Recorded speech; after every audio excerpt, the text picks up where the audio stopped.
he's clean, he's a great dude who's just, you can see the pain in these guys. All the old school comics, you can see the pain in them and feel it when they talk about their families, when they talk about everything they lost. They do have hope, they do have love, and they drowned it out with vices. That's why vices are so evil, and they have to go. You have to combat your vices with everything you got, because this was a good dude who loved his mom, and his mom had to watch her husband have an A number, which an A number means that you have the very first number issued by the CDC system. An A number went from 1 to 100,000. So the first 100,000 people that were ever incarcerated in prison in Cali had A numbers. He was one of the very first. San Quentin is where the first A numbers went. And his dad died, life sentence, in San Quentin's A number. His mom had to go through that. Why do we always think about ourselves when we're selfish, vice-riddled bitches? Why? Why do we always think about ourselves? Oh, I feel like getting high. Fuck what you feel like. You're a man. You don't bring pain on your loved ones. You're a bitch if you do that. Done. But we've all done it. We continually learn the lesson until we finally learn the lesson. And that's why the fuck I'm here. That's what I'm here about. I need you guys to know how bad this can get. You're not just drinking with your buddies and doing a line. You don't just have a pill habit. It can go so fucking bad for you. And this is what would continually happen to this guy. I mean, his family is known convicts. They're all known convicts who've done bad stretches. His brother doing all day, him doing multiple stretches. When I got busted, he was at Delano with me. We were at Delano together, and he was getting high. And I don't know how he rolled. They just let him go because he was so high all the time.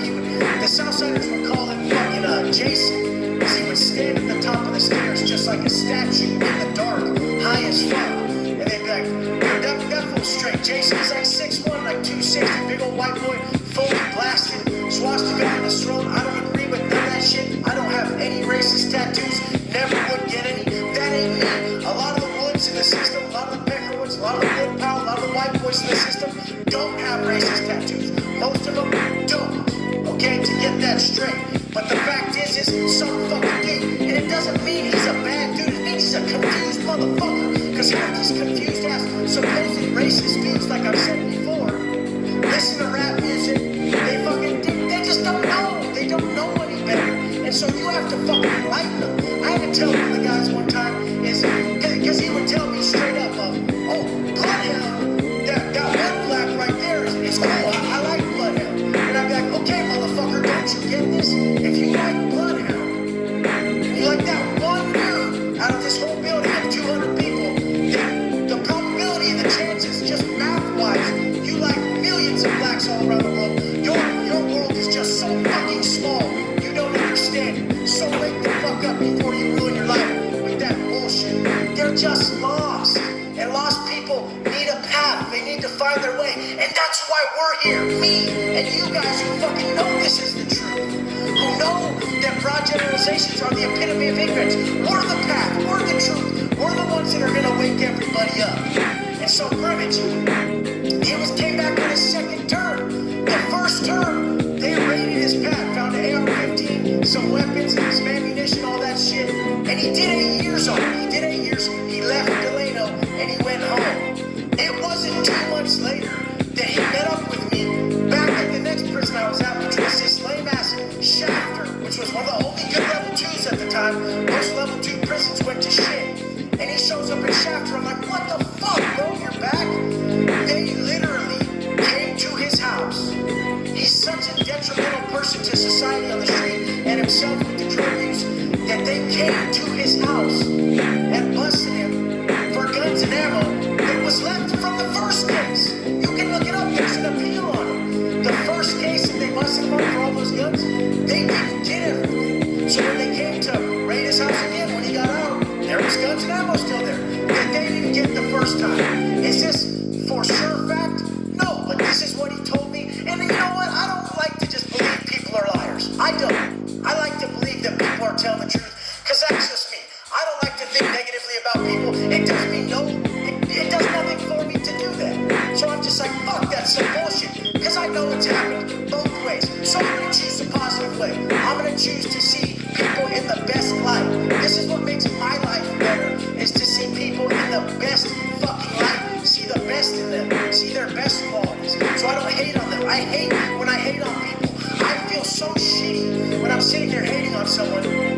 That's where the most reflection has to take place. The way we think about others, think about the world, think about our life. We have to reflect inward and say, what the fuck am I doing? I'm causing myself pain. Why do I feel this pain by hating on this person?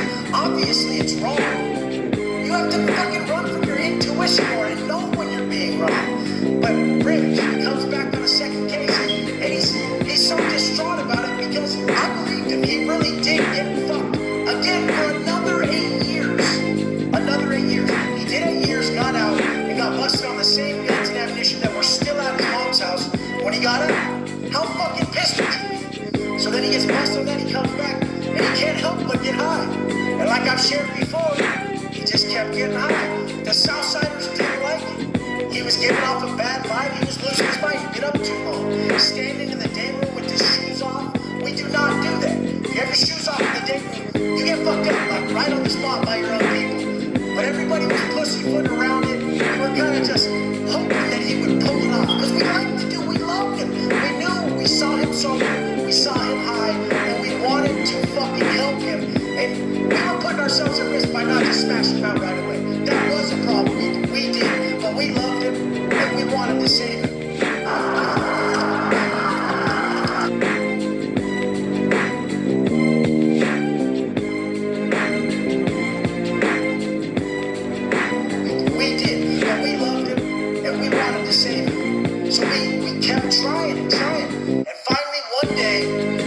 Sitting on the toilet with a tomahawk in his hand, which is a toothbrush with razor blades attached to it, and he's like, I can't take it no more. I'm just gonna whack somebody. I'm just gonna whack myself. I'm gonna whack the cops. And he's fucking losing his mind on the toilet right before count time. Now, when the cops come in at count time, if you don't back up, then you're fucked. Like, they're gonna be like, what the fuck are you doing on the toilet? Get on your rack. And then they're gonna see his eyes are bugging out his head. He's high as fuck. Then they're gonna flip the pad. They're gonna come smash everybody's bunk and look for that rack. They're gonna come look for that dope. Now, if they look for that dope, and any blacks, any others, any fucking Southsiders, any other race loses their phones or their dope or anything, there's gonna be a fucking riot. So we have to make the call that if he doesn't get off that toilet with that tomahawk before count, 2 other shooters gotta go in and take his motherfucking ass out. Luckily, the homeboy from Satanic Skins Club goes in, gets him off the toilet, and gets him back to his rack. He's in tears, he's distraught, he's fucked, and he's fucked.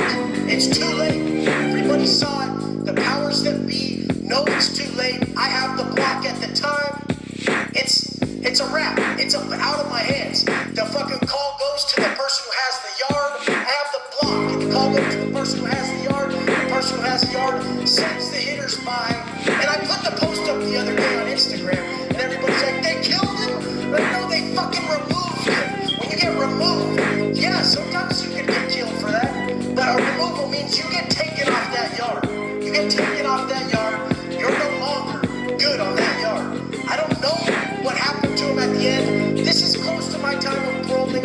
I'm staying the fuck out of the bullshit. At this point, I see how pussy it all is for a man to be out of control like that. I'm just shaking my head like, look at this fucking pussy. And the fact that the bullshit is that 2 innocent kids who would have to have go putting their work on this dude would have had to have caught more time because of prison politics. Doesn't that play out on the streets a lot? All these grown-ass baby bitches throwing man-sized hissy fits, causing their normal, hard-working families to have to deal with them. Doesn't that make you sick if you're one of those motherfuckers? Doesn't that make you fucking sick if you're a bitch like that who can't handle themselves? The fact is I can help. Everybody can help. You have to build discipline. If you build discipline and positive daily habits, and you attach some strong emotion to it, he had emotion. He had emotion. He just wasn't acting.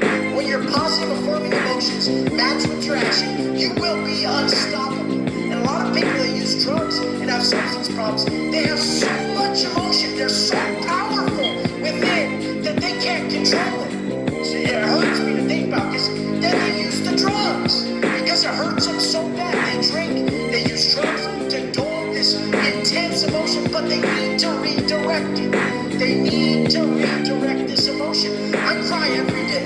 Every day I wake up and I have tears, but they're powerful now. They're in line with my vision, in line with my action. This emotion is the driver. Our emotional motivators are our source of untapped potential, our unsourced capital. Power, just pure power. You cannot be stopped when you use your emotional motivators. When I'm sitting there thinking, Mom, I'm gonna fucking make you so proud. Grandma, I hope you're looking down on me. I love you. My wife, we're gonna build this together and grow together. We're not getting in our way anymore. All that pain we cause ourselves, we need to expel it. I'm gonna be here every day preaching this shit. Every day on Instagram, every Monday, Wednesday, Friday, and here, and more to come. Because if one person a day can say, fuck that, never again, then we're fucking good. I know the fucking